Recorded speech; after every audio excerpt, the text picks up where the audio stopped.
All right, and here we go. So again, this is recent grad week for architecture. We have two CCA alumni. I'm going to let them introduce themselves in a moment. And one of them, actually, maybe both of them might be familiar faces.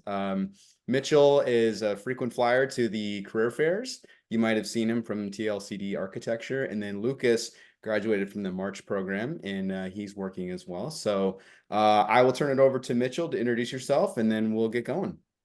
Great. Thanks, Josh. Yeah, my name is Mitchell Price. So as Josh mentioned, I graduated the CCA BArch program back in 2017.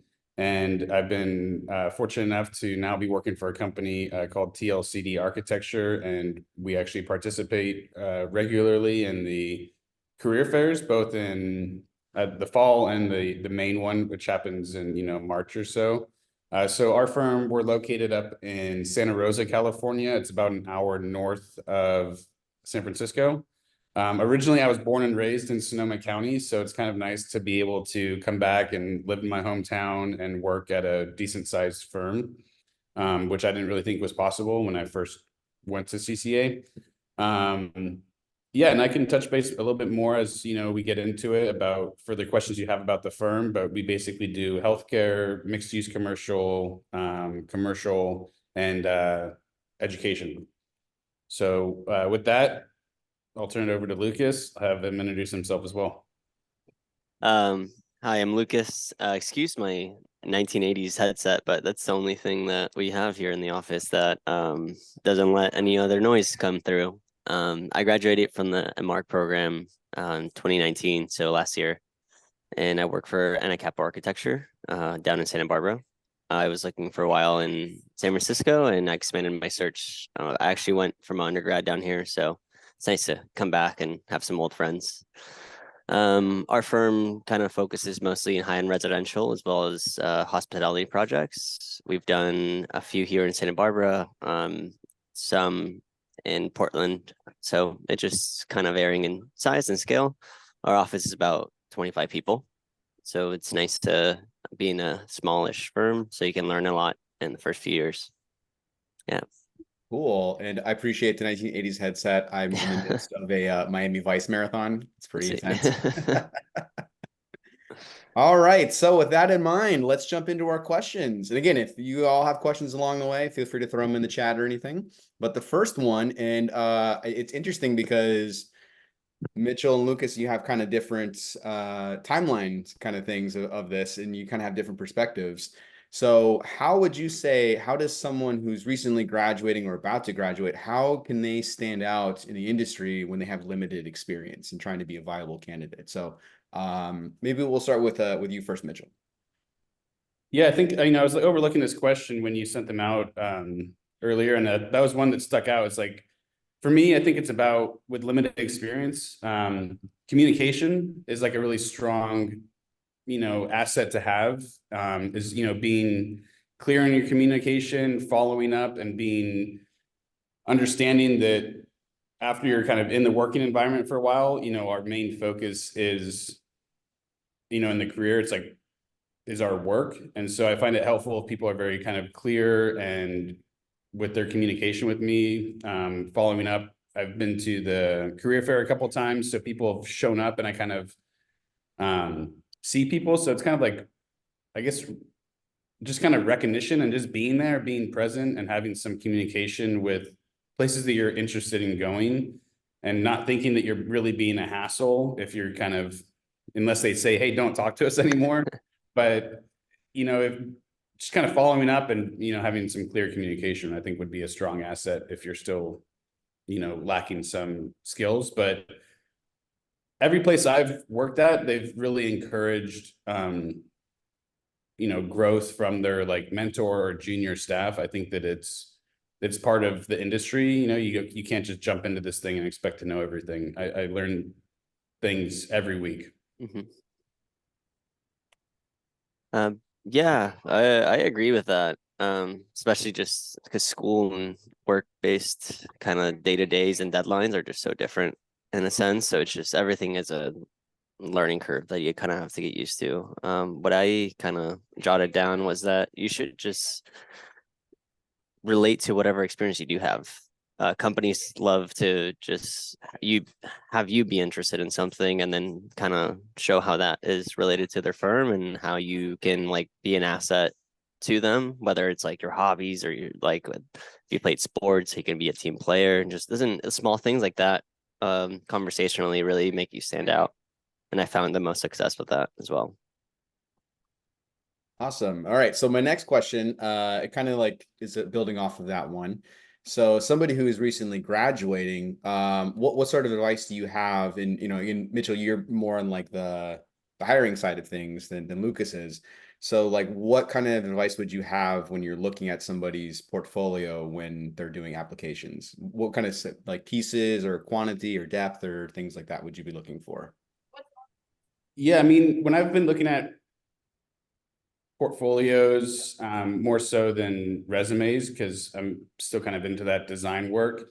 It's just seeing like the breadth that somebody's capable of. And like, again, like what Lucas says, like showing interest, it's like, what are you interested in as from your schoolwork, and kind of being able to talk about those things, and why you made certain decisions, because all the work is there, and this kind of ties into, I think, some of the other kind of questions, like kind of with the portfolio, is I would like emphasize like almost just being able to get your work out there and getting it in front of somebody, instead of kind of sitting there and trying to make your portfolio perfectly like dialed, like you see on Behance or some of these other websites, that they're really beautiful portfolios. And a lot of people are capable of that, but really just trying to get the work out there and being able to talk about it, I think is in like a casual way is really how you can get engagement from people that are hiring. Because that kind of shows your interest, your passion for it. So yeah, I think that's kind of one thing as far as sticking out. Again, it kind of, even just being at CCA, it's just being a friendly face and, knowing, putting in some research too about where you're applying and why you're applying there. I think that goes a long way, instead of just like, well, I saw that you were hiring and I wanted to get a job. Doesn't really go as far. Yeah. So, Yeah, I agree. My strategy was kind of have one big portfolio with all my work in it, and then tailoring it to depending of what place I was applying to. Like if it was more of multifamily residential, would do projects that were larger scale, as well as my other interests, like and then depend just so I would say, yeah, like the really tailoring your portfolio to whatever you're applying is super helpful. I know it's super tedious and kind of like not the best. It takes so much time, but if you're unemployed, you have nothing but time. Like I was for a long time. um, so it's a good exercise to just see what your kind of projects you want to bring forth, and the easiest way to talk about them is what the interests of the company are as well. Yeah. yeah, The two things that I always noticed really quick about like architecture portfolios, I always feel bad picking on architecture students, but they do this hands down the most, is because you guys love right angles and stuff like that. Justified type.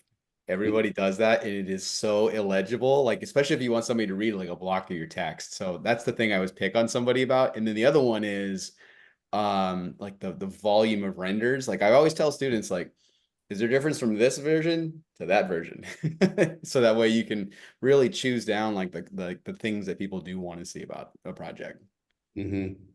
Yeah, and I think that also showcasing what you have, and like, yeah, not going overboard with it, because that can be a little too much. Because sometimes, if I've sat through a 40 or 50 page, you kind of there's only so much that our brains can capture and latch onto. And so kind of like also kind of looking at it in like a smaller, like my portfolio, I kind of had selected, even though there's 5 years of architecture school. I didn't use all 5 years of architecture school. I kind of pick and chose maybe 4 projects that were strong projects. And I also then selected some of the work I did on my internship for my internship credits. And I was fortunate enough to work with a couple of professors. So I had some work there and just like kind of showcasing those things. But even if it seems like, oh, well, I just kind of did this one drawing for this architect one time, like put it in there and like talk about it, because that's helpful experience. And that's, you know, showing your new employer that, you know, you've reached out of just the normal kind of school zone. Yeah, details are important. So I know we don't draw too many of them in school, but they love to see them just so they know that you can draw them when you get to work. Yeah. I would recommend that Revit course at CCA just because a lot of companies ask for it now, and you want to show work that you have completed it and you kind of know what you're doing. Yeah.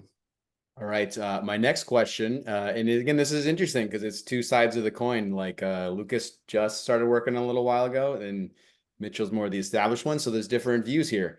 We'll start with you first on this one, Lucas. What is your advice on preparing for interviews? I would just say relax, do as many as you can. The first few might not will go well, but it's a numbers game. The more you talk to people, the more comfortable you get. So I would just say keep at it. Really just,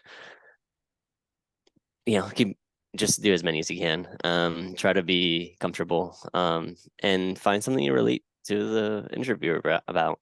When I got this job, we talked about surfing maybe for like 10, 15 minutes, and that just seemed like kind of break down the barrier of the interviewee. So yeah, just talk about your interests. I'm sure that's the easiest way to find common ground with somebody. People won't tell you about themselves. Yeah. So yeah, numbers game, be comfortable. Yeah, some advice that I have would be, yeah, kind of just being casual about it in a sense, like being comfortable. When I got this job here, I mean, it was during pretty early in COVID, so we were still doing everything online. And so it was kind of hard, you know, like just to kind of feel that disconnect, especially that early, not knowing the whole dynamic.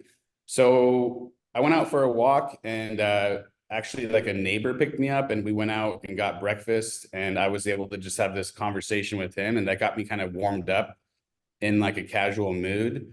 And so when I went into the interview with three people who I'd never met for the first time, and you know, I was just kind of already comfortable, I already had my voice warmed up, and I was just in like a good mood. And that kind of really, I think, kind of sets the tone, and people can kind of see that you're a little bit more comfortable, you're not worked up a little bit. And then, yeah, you know, as Lucas said, like talking about your interests, you know, you're going to be working with these people for most of your days, you know, and your week. And so a lot of it, that interview is like, do I want to work with them? Do they want to work with me as like an individual? Because you're already there. Your application, your resume, and your portfolio got you that interview. Yeah. So they've already seen it, but now they want to know about you. And I think that that's the point that we kind of miss a little bit. And so it's really like, who are you, and how can we hang out? Do you want to hang out? So For sure.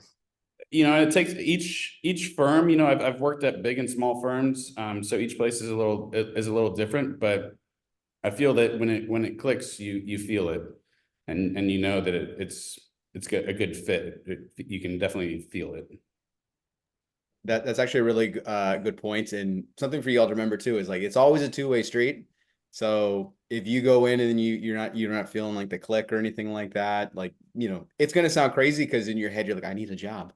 But like if it's not the right fit for you, I mean, I would say, you know, unless you're super, I need to get a job right now, like there's a lot of fish in the sea. Like Lucas was saying, it's a numbers game. And it's better long term for you to kind of just look for something that checks a lot of the boxes or most of the boxes, so that way you don't have to start that search all over again sooner than later.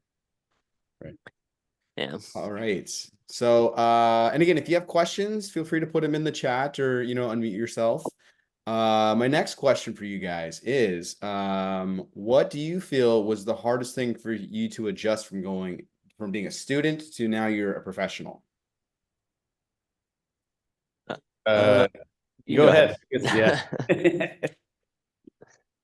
Um, I would say at school you kind of set your own deadlines on top of the deadlines that are given to you by professors, but and at least that's a hope. So you can kind of like set up for success. And if you don't, then you're kind of just given these deadlines for work. It's every week there's something different. And it's kind of just have to get used to it. I think that just the pace is way different. Same thing with the types of drawings that you do. Um, maybe not as many diagrams as you do in CCI, but lots of good stuff. So yeah. Yeah, I mean, those are kind of similar to me as well. It's like the time management was a big change, you know, kind of like in school, there was, you know, that kind of would tend to bleed out over, let's say, normal like working hours. And after I've been, you know, in the profession for a while, I realized how much I really appreciate my time off of work. And so trying to like manage my time so I don't work past a certain time, you know, and like I try to really set those boundaries. So that it's been a big time management thing for me. It's like in school, you have that, you know, your midterms and you have your final presentation. And so you end up working towards those deadlines pretty, you know, late. Where here it's like there's like deadlines for I have deadlines for like 4 different projects sometimes, you know, and they match up, you know, just last month, it's like I had 3 within 2 weeks and they were like all big deadlines. And so sometimes they match up like that, or sometimes you have slumps and it's all kind of, it all balances out in the end. But time management was one thing that is, I'm still working on today. Another hard thing that I had to adjust to was Revit in a sense. It was a pretty big change from working in Rhino. And when I graduated, there was larger firms were using it, but a lot of the smaller ones weren't.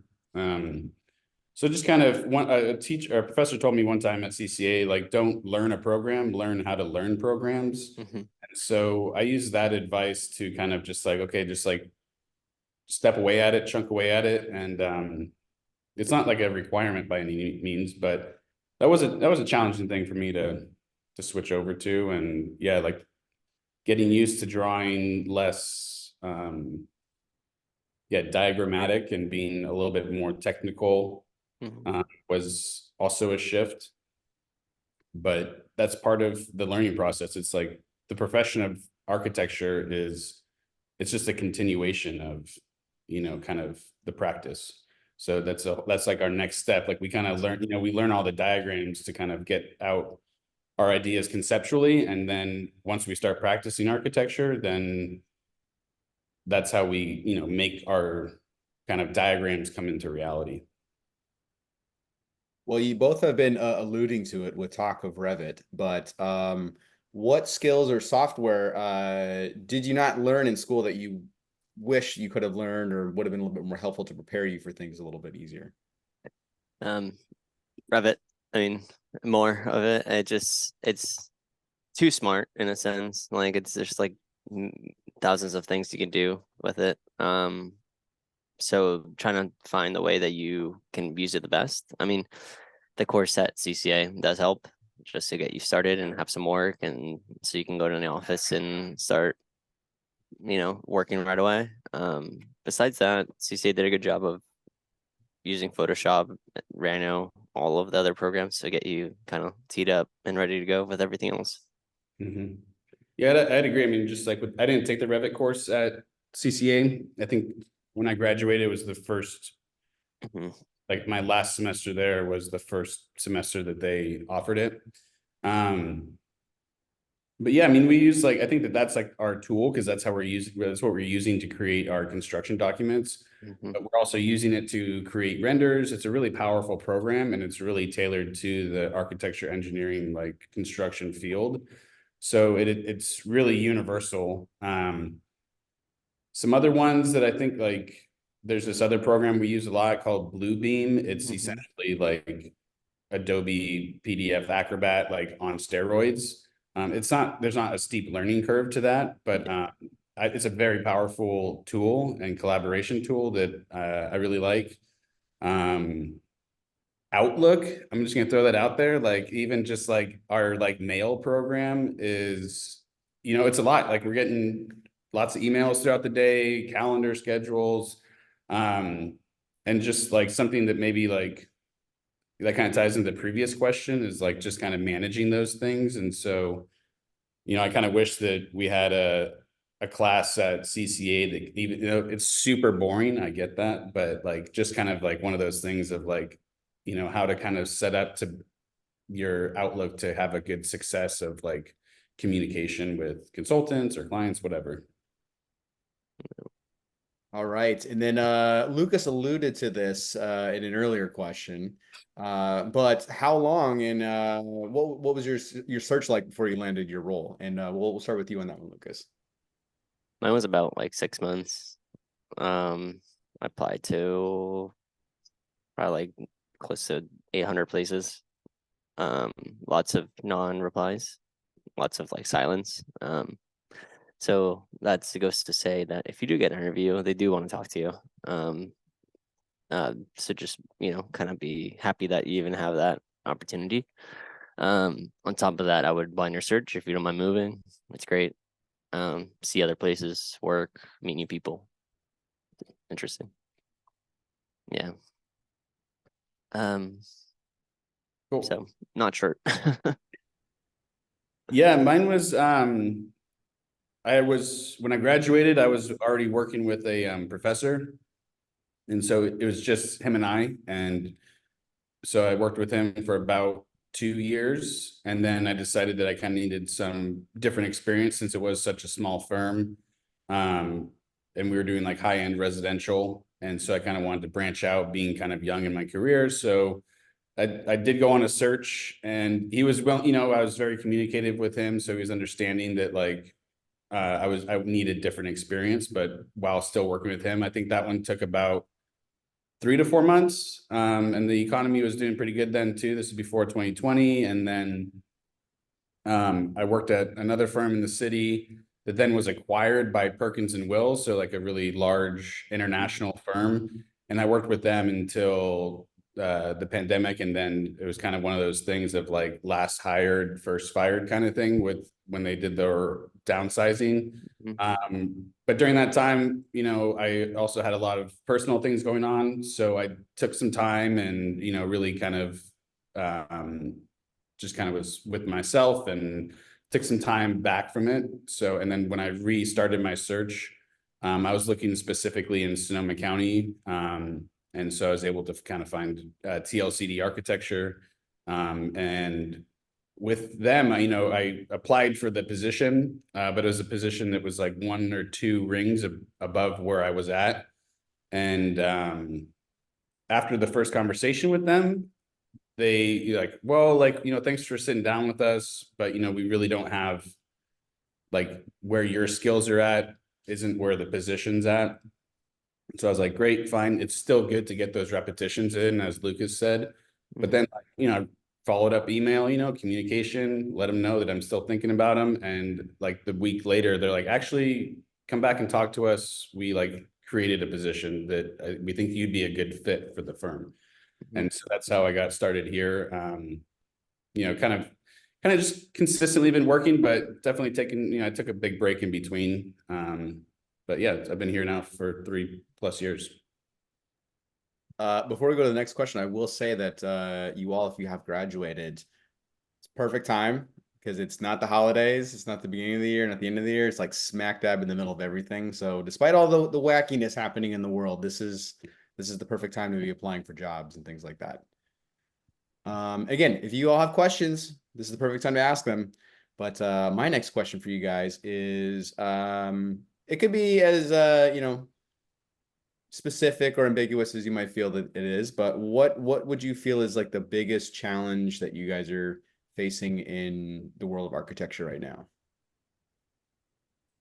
Yeah, for me, at least, just kind of getting a project built, we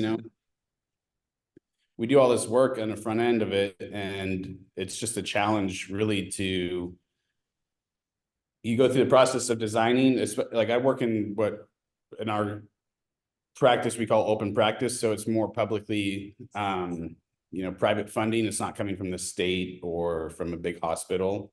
So it's all these, finance projects, and the state of the economy, people are a little bit trigger shy on pulling the trigger on, 30, 40, $50 million projects if they're uncertain about interest rates and if the project can get built or if it can pencil out, especially with the multifamily housing, building type. So a lot of those things happen. So we just recently brought a project all the way up to almost 100% construction documents. And then the Wow. clients like got a little gun shy, once they saw the budget come or the estimate come in, they kind of get put on hold. So there's some like ebbs and flows there. And there was also a time in my career where I think I went like 3 years without getting a project out of design development. And it was just kind of like, okay, cool. Well, that one got put on pause. Okay, cool. That one got put on pause. And so that's just a challenge working in the field. It has nothing to do with me. It's just the way it goes sometimes. So just getting a project built, it's a big challenge. That was gonna be mine too. Estimates have been like impossible to get out or give an accurate estimate. So we do a lot of project development, schematic design here. And then when we get to CA, it's tough for the client. So it's like, oh, well, we have to give them some sort of estimate. And now that wasn't even close to what it was 5 months ago or 6 months ago. Concrete's expensive. So it's pretty rough. Yeah. It's a few steps away from going to like Arch or Blix or something like that to just go buy your tools. Yeah. Okay, so my next question for you guys. Are you currently where you feel you thought you would be professionally after you got done with school, or was there, other things that kind of like zigged and zagged to get here?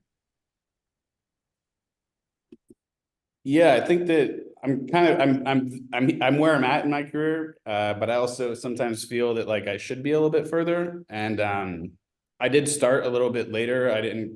I graduated BArch when I was a little bit over 30. And so I kind of had a little bit later start to my career. So I feel that like in the field where I'm with people who are kind of a similar age, I kind of forget that there's like in the career arc, my age is much younger. And so I kind of have this sense that I should be further along. That being said, I've started taking my architectural exams and I've passed 5 out of the 6 ARE. Ooh. That's a good start. I'm Yep. on track to get the 6th one done. And then, hopefully by the next 6 or 8 months, I can have my California license. And so, part of that was just like finding the right place that I wanted to kind of put my roots down, finding a good mentor at the TLCD here, and getting a good exposure to work. So yeah, if you would have asked me 3 years ago if I was where I thought I would be, the answer would have been no. But a lot goes, if you try to like shop around at different firms and find one that like really fits your style, it's okay to like, work at some place for 6 months, a year over here. It's fine. You're trying to find where you want to settle in. So yeah, I guess long story long, I think I'm kind of right where I need to be. Yeah, I would say about the same. You know, getting my hours, starting to study for my exams. So it's nice to be at a place that does good work and I get to learn a lot. It's a perfect size, so responsibility really falls on you for you to learn. And some people might not like that, but it's at least you're not chicken holed into one thing, doing stairs all day or doing bathrooms all day. It's a very fluid and fun projects, so it's great. Yeah, I think so.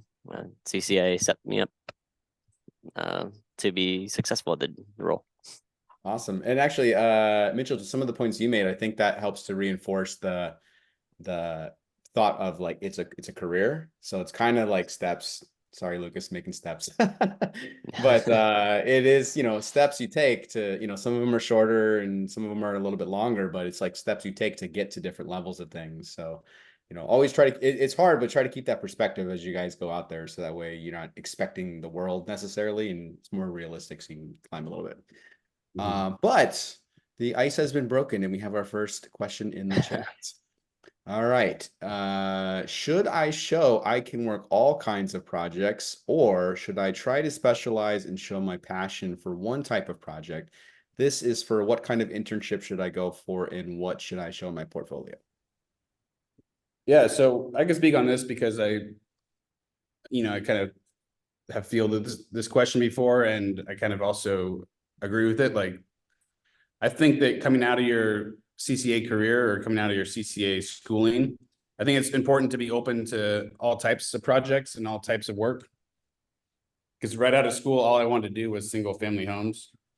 And then I started working in them for a while. And then I started to branch out into other project types. And I felt that I was it just broadened my horizon. I think that there's so much that you can grab from all these different project types that make any type of architecture successful. So be passionate about your types that you want, but don't let it limit you into not taking on other projects, because there's always something you can learn from any project because it's a practice, right? So you're practicing on how to make better drawings, how to be clearer to the contractor, and how to get something built. So we do a lot of healthcare work. It's not really my passion, but whenever those opportunities come in, like I'm just started working on these like hearing aid centers, and I never thought that I would be working on a hearing aid center for Kaiser. But it's a different project type, and there's definitely something to learn from there. So just trying to, not limit yourself would be kind of my recommendation. And then, yeah, this is what kind of internships. Yeah, I mean, again, follow where you want to go and see if it works for you. But yeah, getting out there and, if it is a firm that has like your passionate project, then yeah, throw in all your passion. If it's something that's a little bit more open, then, kind of cater your portfolio to that. Yeah, I'd say two samples, so like a sample of portfolio would be good, something that is easy to digest. So you can get that first interview and then you could always show them the larger one later. Doesn't have to be one exact one. I think they just want to see the type of drawings you make, not really what type of necessarily project you like to do. Because whatever your drawing style or your expertise are can be folded into any project. I would say for internships or jobs, just anything helps. I worked at an interior design firm. Now I work for architecture. I carried over all my lessons from there to this one, and whatever lessons I learned here, I keep on bringing forward. So just learn as much as you can. Keep going. Cool. Thanks both of you for answering that. Yeah. Thanks for being here too. Yeah. Well, you all are a quiet bunch today, so we're flying through the questions. I only have 2 left, so if you want to ask more, this is the perfect opportunity for it. So what would you feel is the most interesting field trend that folks going into the workplace might need to know of, besides Revit? Yeah, something that we're always discussing, and I think that it's a pretty common, I think it's not just for 2024, but is sustainability and, greenhouse emissions. I think it's buildings themselves, we're like the largest contributors to, carbon in the atmosphere. And so we really have an opportunity to make the largest difference, so something as a firm, if you're interested in sustainability, finding firms that are kind of taking that approach. There's something called the 2030 challenge, which is kind of achieving net zero carbon. And so as a firm at TLCD, we have taken that pledge, and now we're 5 years into that, because essentially in 2030, California is going to have very strict Title 24 and strict codes used for electricity and mechanical equipment. So we're kind of trying to get ahead of that curve a little bit. So I think sustainability is like a really hot topic.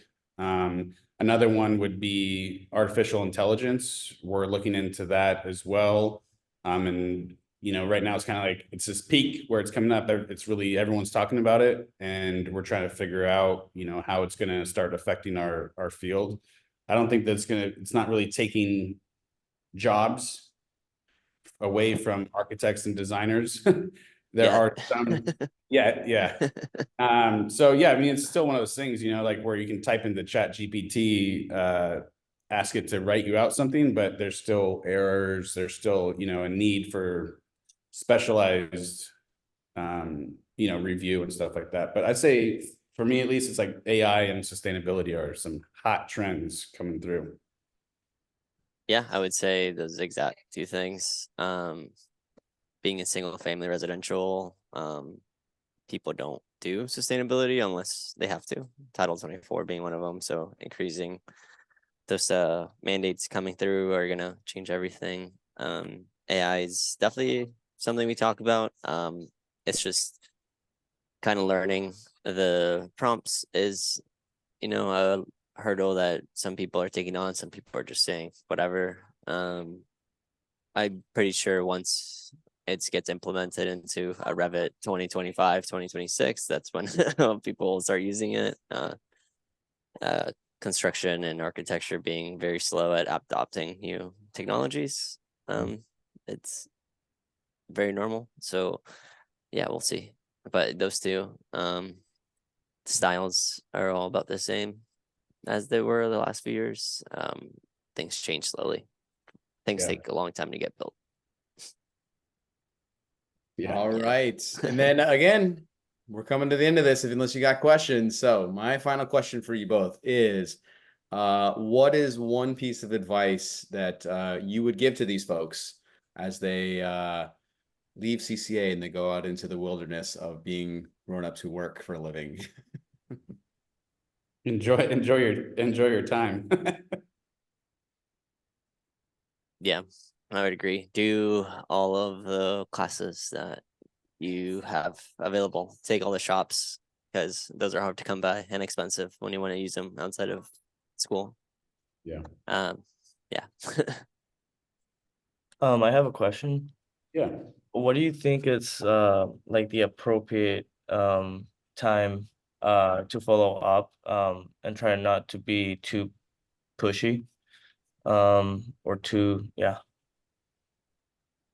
Yeah, I mean, it can be, I think that I've done like, saying like a thank you within a day or two. Usually the day of, I'd follow up with like hey, it was great meeting you guys, just appreciate the time. And then, maybe like 3 or 4 business days to follow up. And unless they say like, hey, we're gonna follow up with you next week, like don't email them 2 days later. So I think it kind of varies a little bit, but I wouldn't let it go too long, maybe 4 days, maybe a week, business week or so. Because it does take time to kind of get through that stuff. Usually people are interviewing, they're not just interviewing you, they have a couple other people, but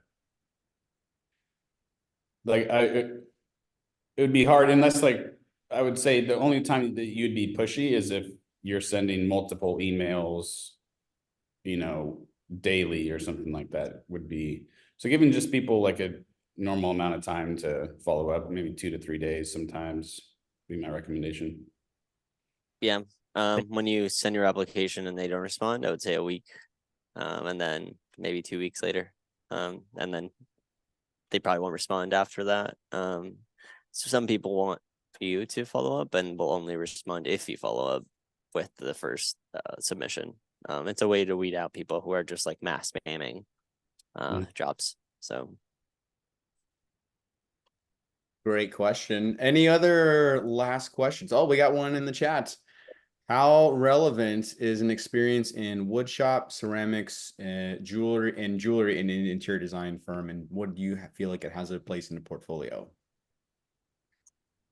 I would say, I mean, depends. I took a furniture class and I always put it in because I think it shows that you have interest outside of work, outside of architecture, interior design. I feel like making things that would, I always put them in. People like seeing your interests, seeing what you're, even like what you're, designing in those classes. Could talk to their ethos of the company or could not. So, but I would put them in. Yeah, and those things all like they take process, right? Like being in wood shop, working on some furniture, doing ceramics, jewelry, kind of all these things. Like there's a process to it, and like you put those things in there so you can talk about them, and then you can reference what did I learn from making this piece of jewelry? How is that relevant to me, growing as a designer or a thinker? And that you can kind of use those things as, talking points to, yeah, like Lucas said, showing interest outside of architecture. Because everyone has those, like we're not just architects and nothing else. So I think, but then you can then also use it as, something to kind of show how you move through problems. Yeah. Before we get to the next question, they're just flooding in now all of a sudden. But what I would say, if you do include those, because so like for architecture things, you're gonna have a lot of like 2D renders and stuff. But if you're gonna put actual photos in there, that's where I would say that's the time to really pay attention to the quality of the images. Like, don't have like the, janky like iPhone, even though iPhone's got a camera, like, spend some time. CCA's got a lot of photography students. They probably want to take photos of those sort of things, but having really good image quality, if you're going to do that, I think would be really, really important. So it's not a distraction when folks look at it. But our next question, is there a difference between what you thought an architect does before starting work and what you learn at CCA and what you actually do when you became an architect? Yeah, there's a difference, and you kind of, there's a lot more paperwork involved than I thought. One thing that we didn't touch base too much on at what CCA was like specifications. Like there's this whole like other part of the project that is like on an 8.5 by 11. I mean, it could be on sheets, but commonly it's on an 8.5 by 11 book. And I've had a project that has like 700 pages of it. And that goes with your construction drawing set. And so you have both these things, and that's kind of the whole document. And so that was kind of new, and it took me a while to kind of like really grasp on to like, why are we using words? They should just be drawings. So that was like something that was new to me, and I'm still, I wouldn't say I'm in love with them, but I understand the power that they have and how we can use those things. Another thing is contracts, kind of understanding those things. I'm getting more into those further in my career, as I'm kind of moving up positions. And so that's a new learning experience for me. It's not just drawings. Another thing is like business development and understanding how we get work. How do we even find somebody to get a project to give us money to make you drawings? So yeah, and that's just what exposure into the field you get as you move through your career. So your definition of architect evolves. Yeah, that's for sure. A lot of it is to cover your ass so you don't get sued. You have to, and if you don't write or draw how something gets built, then someone else is going to do it for you. And then their client's going to say, why is this ugly? And you say, well, we didn't draw it. I did a bad job. I would say A lot of coordination. yeah, a lot of coordination, a lot of probably foreseeing the future of how something is being put together, and you kind of going over the top to understand how that is done and built. That being said, the great thing about architecture is that it's so vast, so many things that you can do with it, so many avenues you can take. So you're never pigeonholed into a position, a job, a day-to-day. So if you like not doing the same thing every day, then you should kind of keep going. So basically, you guys have stacks of paperwork to look forward to. At least everything's on the computer, so it's not stacks. I think they're introducing a new class called Bureaucracy 101. So Need it. Oh yeah, get ready to get really familiar with cities and HBARs and all that good stuff. Yeah, like just like zoning, and there's it's such a vast field, but I think that that's what's so interesting about it. Like that we're always like kind of required to learn new things. Like, and again, that's why I keep coming back to like the idea of it being a practice. The reason why we say that is because there's no set routine to what we do. It's always evolving and always changing. We always have conversations of office standards and, you know, these kind of meetings, and how is the drawing set put together, and how is it different from a different architecture firm, and what's important to us isn't necessarily important to another architect. Yeah, it's just there's so much more to learn. And so being open to the idea that like when you finish school, like it's not really, I mean, it's a finish line for that kind of step of the race, but it's also the starting line for like a whole nother level of learning. And that's something that I didn't really think about when I graduated. I was like, I graduated, now I'm there. But it's really, I'm just starting out to a whole new level of growth. So, and it can be daunting, but it's also really exciting to, you know, when I did take that long break off, and when I came back to architecture, you know, about a year later, having that break really showed me how much I had grown since I graduated. And, you know, I think that if I were to look back to where I was 3 years ago, like you can really see the growth if you take a minute to like look back. I mean, like just look at your own body of work, you know, where were you at if you were in the BArch program during, you know, Studio One, like all those drawings that you were working on compared to like where you were when you graduated. Like there's just so much growth. And yeah, I think that that's like you know, keep working at it. Yeah, I would agree with that. I started the shop 7 months ago, and the change is super drastic. Just like I would recommend getting good at learning. Take a step back and understand like what is needed, and kind of like how you can figure out things the fastest, and that is the way to be the most successful, I feel like.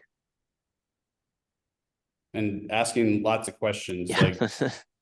like don't be afraid to ask questions. Like I'm less afraid now, but in the beginning I was like, well, I graduated architecture school, I should know these things. And like, you don't know everything. I don't know everything, you know, it's just ask questions, and that helps with your growth. And it really shows, you know, people in leadership that you're paying attention to what's going on.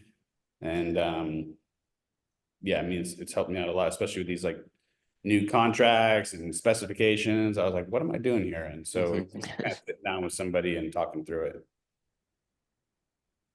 Yeah. All right. Well, any last questions? Otherwise, we'll wrap up a few moments early so that way Mitchell and Lucas can go have lunch and back to working and stuff like that. Get back to work. Yeah, we got a lunch and learn today, so I'm excited. Oh, that's exciting. Free lunch. Free lunch. Yeah. It's gonna taste better because it's free. Yeah. That's right. All right. Well, if there's no questions, you all are free to go. And just remember, when you guys graduate or have graduated, you have access to career development for 5 whole years afterwards. So take advantage of it. Do mock interviews, you know, resumes, portfolios, the whole 9 yards. Do all that kind of stuff. Yeah. Hold on, I'm just texting the group because Marcelo asked, you can have my email there, bud. So if you guys need anything, feel free to reach out to. You know, like I'm at the career fair and I just really like being part of the CCA community. And you know, I'm always here to help out if you guys need anything. So feel free. Awesome. Well, thank you very much, guys, for taking time to talk to students, and thank you guys for taking time to listen to what they had to say. And with that, you are free to go. Right.